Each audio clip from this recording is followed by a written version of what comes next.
Recurso humano na infraestrutura continua a ser problema e a instituição polícia militar, mas que existe tina sanol recinho alona.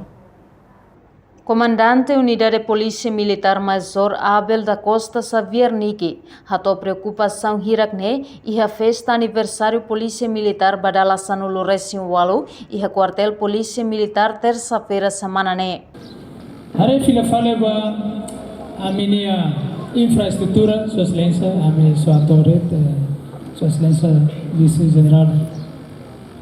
Infraestrutura início quando hari se companhia Insul, os português né?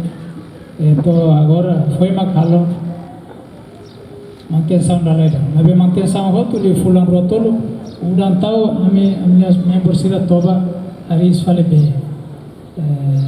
Salah do in Sua Excelência itelar inova com tempo udah be nali huntelar. Daniel hati nalo se companhia ne maka serviço lá do dia que o mané maka antigo losa. Então a me informar ela.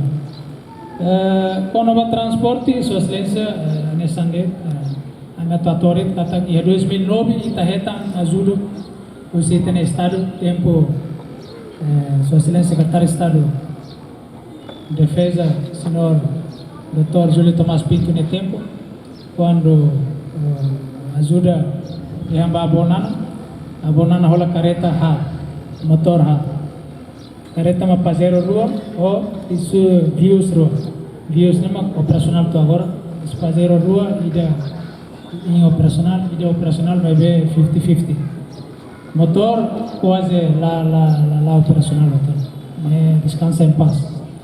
Nebeda nema ka mne problema ikus fale mai amisimo maka isusu kareta phone nebe mak fobami kareta hat nebe problema rua loka bak post rua ini ganeret maka minia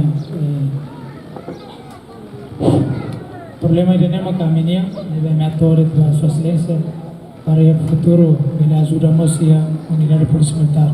Mas que hasoro problema hirakne, Unidade Polícia Militar pronto sem dúvida apoia a Polícia Nacional Timor-Leste, onde contribui para a paz na estabilidade e a situação difícil.